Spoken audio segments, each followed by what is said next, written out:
Hey, what up guys? I'm just going to show you a quick thing I learned. It's kind of derived from typography. It's a lot less loose in graffiti. It's called the baseline, midline, and top line, I think. I don't know for sure. It kind of makes all your letters more proportionate. It gets them a lot more even, and you can flow the letters a lot easier this way. Alright, so I'm starting off with the midline, baseline, and top line kind of even. I start from the inside of the letter. That's probably the most important part of the letter when I'm starting, because of the negative space. You can get a lot of different personality. You can make it a lot of motion, and it's all kind of based off of the middle of the letter. And this one, it's not really too much motion. I kind of outlined the inside just to show you where it's lying on the top, mid, and base.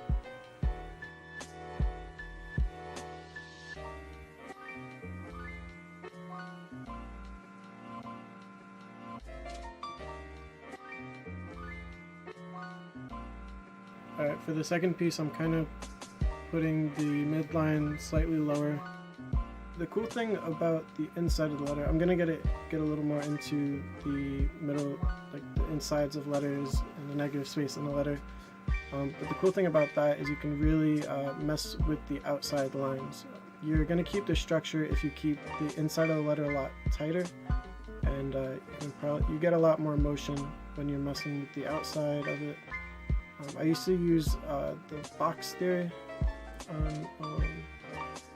on the letters, but recently I started moving toward this because it really helps with like the personality of the letter and how you can tweak it.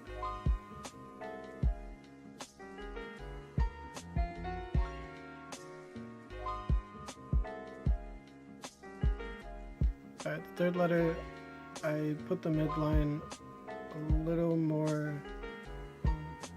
up than the other ones. It's slightly up from the middle, I guess. It definitely lends itself to like technical graffiti or wild styles, or just trying to get your letters more dynamic. It definitely just kind of adds to that. Again, I'm just kind of like coloring in exactly where the negative space is on this one. In the next section, I'm going to show you how to kind of mess with each little spot I colored in purple and how that can affect like the overall style of the letter. Now I'm just kind of labeling the top, mid, and base just to kind of show you where it is in each letter.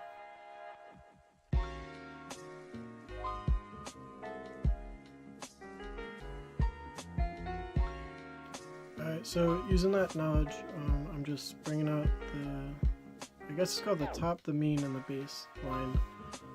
Google it real quick so I don't sound like an idiot. Just clearing them up real quick. I'm going to start drawing E's. I'm going to use the same negative space, just kind of slightly different in between each of them, just to kind of show you like this helps a lot with like flowing letters.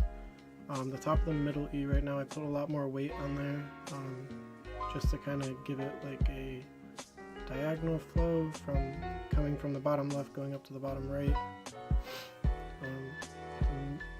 The first one is kind of just pretty generic. Not much going on with that one.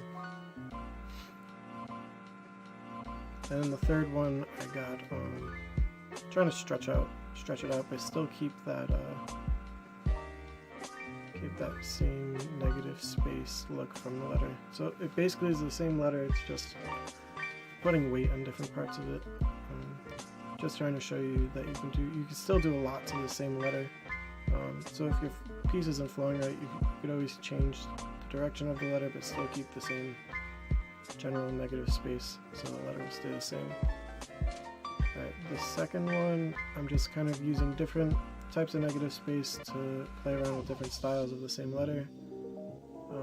I think for the most part, most of them have the same structure besides one of them. It's kind of like the backwards 3.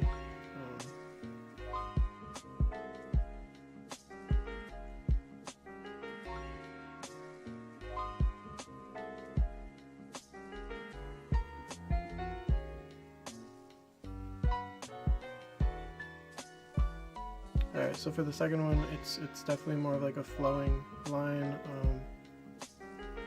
a lot more cartoony. Like I like this style a lot. It definitely, if you want like a lot of flow in your letters, it definitely helps it out.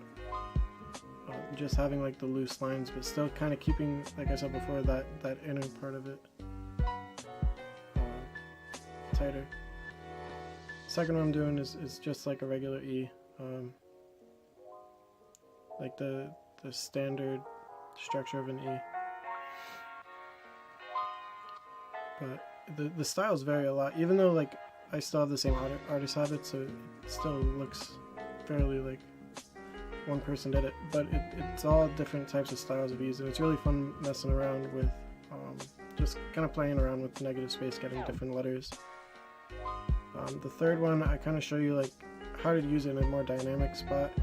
The top line, the mean line, and the bass line, I kind of just only use for the negative space of it. After a while, it's not really applicable for like a whole, I guess it is for a whole piece, but if you're doing something more like crazier, it's not going to fit in that per se, so you kind of just make it smaller and use it for where the negative space lines up.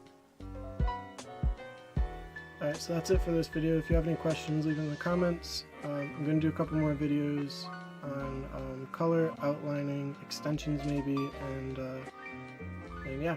Alright, thanks for watching.